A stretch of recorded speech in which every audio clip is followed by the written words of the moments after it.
Just recently, we looked at who was the gaming champion between the AMD Ryzen 7 7800X3D and the Intel Core i9-14900K, a CPU that comes in a whopping 48% more expensive. Now, without spoiling it too much for you, in terms of gaming, AMD was the clear choice at providing a great gaming experience with a very good value for money argument, though Intel still managed to put up a fight but lost the battle in terms of bang for buck because it is the more expensive CPU. So what if we bring the i7-14700K into the mix, a processor that only comes in 5% more expensive than AMD? Well, that's where things could actually really get interesting. But before we get into that, here's a quick word from this video sponsor.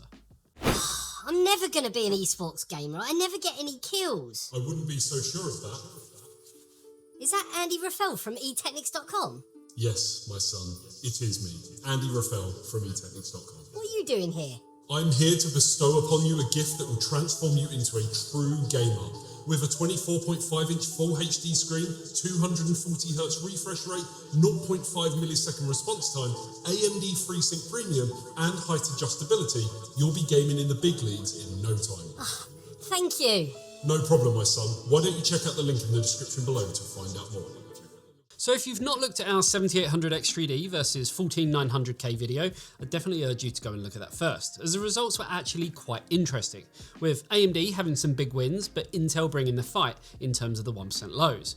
Though, as requested by you, we then retested the 7800X3D with 6000MHz CL30 memory to see what kind of difference that made. And that's what really made the gaming monster from AMD shine, as it picked up its slack and fought back in every area. Which got me thinking about the 14700K. Typically speaking, the performance of the i7 part when compared to the i9 flagship is pretty damn close when we look at the previous generations, though for a fraction of the price. And now that the i7 14700K has seen a small uplift in specs from the previous generation in terms of core count, I'm wondering how close it can get to the performance levels of the 7800X3D, considering they can be had for around the same kind of price. To put this to the test, we went and tested both processors in 42 titles to see exactly how close things are. And while we will be focusing on around 15 or so today, we'll also be looking at percentage differences in all of the games a little later on. Also, if you want to see all of the charts for all 42 titles, we'll have them up on our Patreon.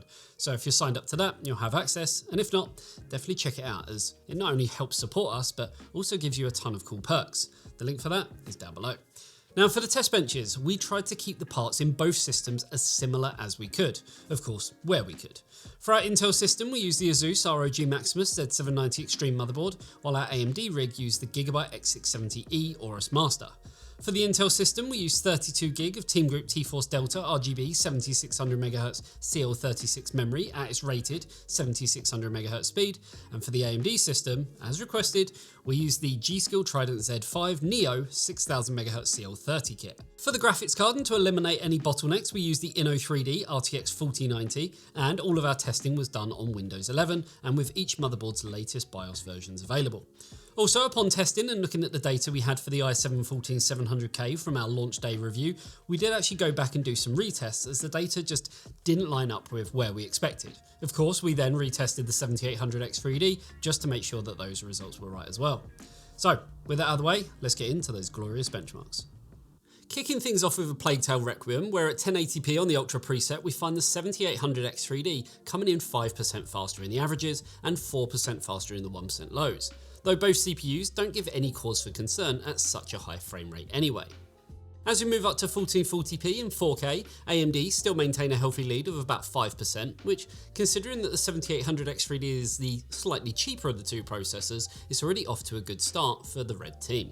Moving over to Baldur's Gate 3, and the i7 drops quite dramatically, now with the 7800X3D sitting our largest margin so far of 28% ahead at 1080p, while 1440p sees a smaller margin but still impressive of 18%. And as is expected, at the higher 4K resolution that gap does shrink to about 5%, but AMD still take the win, as expected, because Baldur's Gate 3 does seem to favour AMD quite heavily over Intel, as seen when we pitted the i9 against the 7800X3D from before. Booting up Call of Duty, and the margin between both processors falls much more in line, with a margin of error of a single frame per second between them at all three resolutions, though Intel do manage to hold slightly better 1% lows at both 1080p and 1440p by 5% and 4% respectively. Regardless of which chip you decide to use, you're going to have no issue with gameplay, depending on the GPU you pair it with, of course. In Cyberpunk, the Intel CPU makes a bit of a comeback, though at 1080p that margin is only around kind of 3%, so only just above what we'd class as margin of error. But considering the extra price that the i7 demands, it's not all that impressive, though it is clear to see that we're quite severely limited on both CPUs. And it's the same at 1440p, where Intel comes in 6% faster and only sees a few FPS difference between the two resolutions.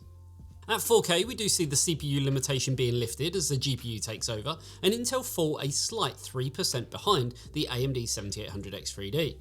Though again, it's worth noting that at the lower resolutions, Intel still managed to come out on top in the 1% lows.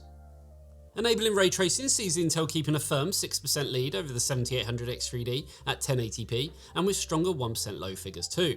Whereas 1440p sees the two CPUs fall much more in line with each other, separated by just a single frame in the averages and 3 FPS in the 1% lows, again in favour of Intel, though could be argued as much of a kind of margin of error. But at any resolution higher than 1080p, you really are getting jaded results down to the GPU handling a lot more of the work, and that's evident at 4K, where both CPUs come in identically at 40 FPS with a margin of error 1 FPS separating the two in the 1% lows.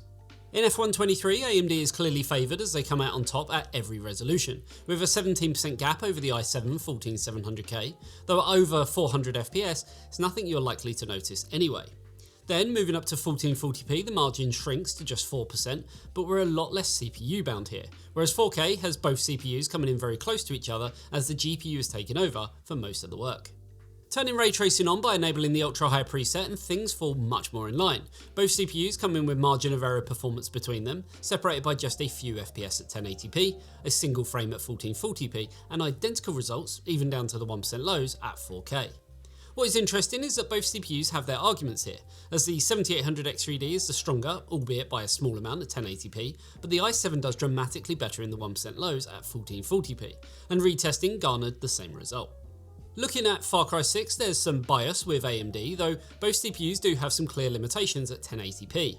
Nevertheless, the 7800X3D manages to pull ahead by 4% over Intel's i7 14700K, and 1440p shows the same. A limitation of the game, but AMD manages to ride it out, coming in 7% faster overall, though does have an odd moment in the 1% lows where performance drops. 4K shows a similar drop, but does still see the 7800X3D coming out on top by 8%. But I'd like to think some work could be done increasing performance in the drops through drivers or maybe even game updates, but Far Cry 6 I guess really is getting a little bit old now anyway. Enabling ray tracing, we again have some interesting results, as the 7800X3D sits ahead of the 14700K at 1080p by around 8%, but manages to fall behind in the 1% lows by 7%, very much like we saw with ray tracing disabled. Luckily, we're using an RTX 4090, so no real worry at such a high frame rate, but there's definitely an anomaly, and using a lower end GPU could end up with performance where that would actually be noticeable. At 1440p, things get back to normal, the 7800X3D comes in 10% faster, and the 1% lows stay strong. And 4K then manages to increase the performance lead to 11%, and again keep consistent in the 1% lows. Moving over to Hogwarts Legacy, and we do start to see some interesting points. Not only do both CPUs perform nigh on identically at all resolutions, with 1440p showing the biggest difference of just 3 frames per second, but the i7 consistently comes in with better 1% low figures. At 1080p, the difference amounts to the most between the processors at 11% in favour of Intel, while that gap in the low shrinks to 5% at 1440p and then just 1% at 4K, as expected. With ray tracing enabled, things line up a little better, as again, there really isn't much in it. AMD lead the way at all 3 resolutions, with the biggest margin being at 1080p of 3%. But beyond that, there really isn't much in it. A few FPS here and there, but nothing that I would say warrants buying one CPU over the other if you're playing this game. In Spider-Man, again, performance is very similar at the lower 1080p resolution where the CPUs have the most effect, with the i7 leading by a single frame per second. Though again, even with the better geared memory, the 7800X3D falls behind by 9% in the 1% lows. Now it's a similar story at 1440p, though AMD are now the ones who push ahead in the averages, but still fall slightly behind in the lows, whereas 4K sees an uplift that puts AMD ahead in both areas. But then at 4K, we're a lot more reliant on the GPU now, and less so on the CPU. Looking at Spider-Man with ray tracing on, and the differences are slightly greater. At 1080p, AMD leads the way in the averages by 4%, but the 1% lows still fall a little short for the extra performance that AMD gives. At 1440p, AMD manages to keep the lead over Intel by 7%, but again, at just a single FPS difference in the lows, for 7% more performance in the averages, I'd expect a similar uplift in the lows that just seem to be falling behind. 4K makes up for it with the 7800X3D coming in 7% faster in the averages and 9% faster in the 1% lows, but at 4K we're now more reliant on the GPU and less so on the CPU. Moving on to Ratchet and Clank, and the game is notorious for terrible lows at all resolutions. We've seen it before and we're seeing it again now on both CPUs. But focusing more on the averages, we do see AMD coming in with the upper hand at both 1080 and 1440p, while 4K sees performance matching identically at 120 FPS. Even though the lows are, well, low, Intel again seem to be the better here with an 11% margin over Team Red at the all-important 1080p resolution. The ray tracing numbers show a slightly different story. The lows still aren't great, but they are much closer to each other. And this time round, it's a bit of a mixed bag, as Intel lead the way over AMD at 1080p, but only by 1%, which equates to just 2 frames per second. Then at 1440p, the opposite is true as AMD now pushes forward by 5%, and then at 4K, AMD comes out the victor with 8% more performance over Team Blue. Finally, taking a look at Starfield, Intel comes out on top at 1080p by a hefty 13% in the averages and a pretty stark 17% in the 1% lows, which doesn't look great for AMD. Then, as we move up to 1440p, AMD put their best foot forward and push ahead by 3% in the averages and 2% in the lows. So not the most impressive numbers and on the cusp of margin of error, but the 7800X3D is still cheaper than Intel in the first place. So performance for the most part was pretty evenly matched. AMD won some, Intel won some, and there are still some arguments when it comes to the 1% lows. If we look at how performance was across all 42 games, we do see that AMD is the faster of the two CPUs by about 4% on average, and with some pretty impressive differences in the likes of Horizon Zero Dawn, Shadow of the Tomb Raider, F123 and Hunt Showdown, which are all typically geared to favour AMD, as we see the 7800X3D coming in 13% faster or higher. Now the biggest difference comes by way of Baldur's Gate 3, which has AMD coming in 28% faster, which is why we show these charts, because with a result like that acting like a bit of an outlier, it can really pull the influence one way or another, even if Intel did have the upper hand in the likes of Starfield. Now if we take Baldur's Gate 3 out of the equation, we do actually still find AMD coming in 4% faster, as now there's less games to average it over, and AMD come out faster in over 70% of the games tested.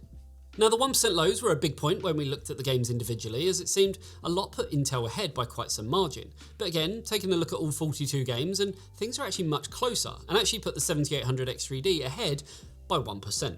So I guess you could argue they come in with the same figures, as there's a pretty even split between both CPUs, with again certain games heavily favouring AMD like Baldur's Gate 3, and the same for the likes of Starfield favouring Intel. At 1440p, the 7800X3D continues the trend of coming in slightly faster with a margin of around 3%. But what makes this more interesting is that it really is very one-sided, with 32 of the 42 games tested coming in faster on AMD. But due to the majority of them being below 5%, the overall average doesn't seem all that impressive, even though the likes of Baldur's Gate 3 comes in 18% faster, which as we saw from 1080p is a bit of an outlier. But Hunt Showdown is definitely up there too, coming in 16% faster as well, while Intel don't really have any standout titles at 1440p, with the biggest gain coming by the way of the Division 2, which comes in 7% faster. Again, taking a look at the 1% lows, there really isn't much in it, with the 7800X3D just nipping ahead by 2% overall. Again, there are some standout numbers like Red Dead Redemption 2, which is 20% faster on the AMD CPU, and again Baldur's Gate 3, which comes in 18% faster. Intel do have a lot more wins here, with the biggest coming by the way of Cyberpunk at 13%, along with The Last of Us Part 1 at the same 13%.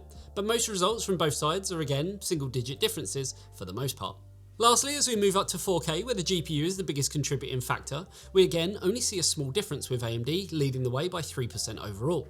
There aren't any huge outliers at this point, with the biggest percentage change coming through Far Cry 6 with ray tracing enabled at 11%, and Intel's best result being Red Dead Redemption 2 at 4%.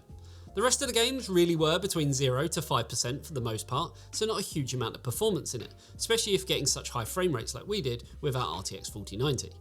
Then looking at the 1% lows, AMD again come out on top by 3%, with Far Cry 6 RT giving us the best result difference for Team Red, and Red Dead Redemption doing the same at a lower 7% for Team Blue. Between that though, the majority did favour AMD, but as such negligible differences, you'd be hard pressed to see any huge change between using one CPU over the other in terms of what you're actually able to see. So this was one I was looking forward to talking about because of the kind of similar price between Team Red and Team Blue. Though price doesn't just stop there. There are definitely other considerations to put into the mix. The price of motherboards, the upgrade path, and what the future actually holds. Right now, as we've proven here and in other content, 6000 MHz CL30 seems to be that sweet spot for AMD. That doesn't necessarily offer up huge amounts of extra performance, but instead just kind of smooths things out a bit in the 1% lows. Whereas Intel seem to have that kind of solid from the get-go. An extra memory on the 13th and 14th generation can actually lead to extra performance here and there when talking about the likes of speed. Now, the upgrade path argument, well, that's a bit of a tricky one.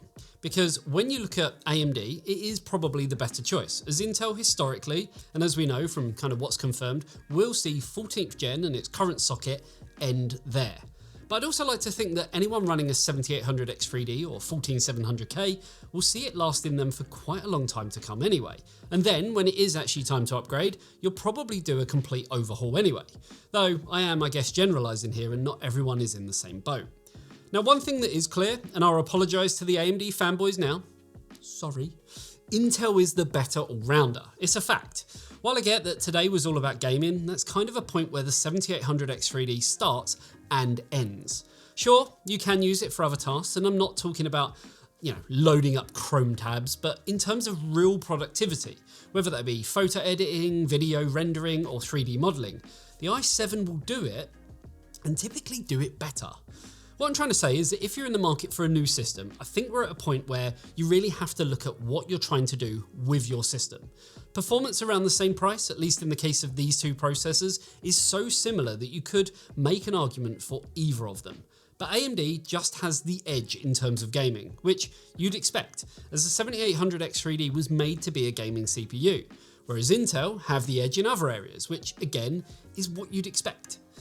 Now for me, I'll be honest, I'm a gamer, but I'm also someone who edits videos, who renders things, who writes code, and don't get me wrong, the 7800X3D will do all of that, but the Intel will do it just that little bit faster, while also being ready for gaming.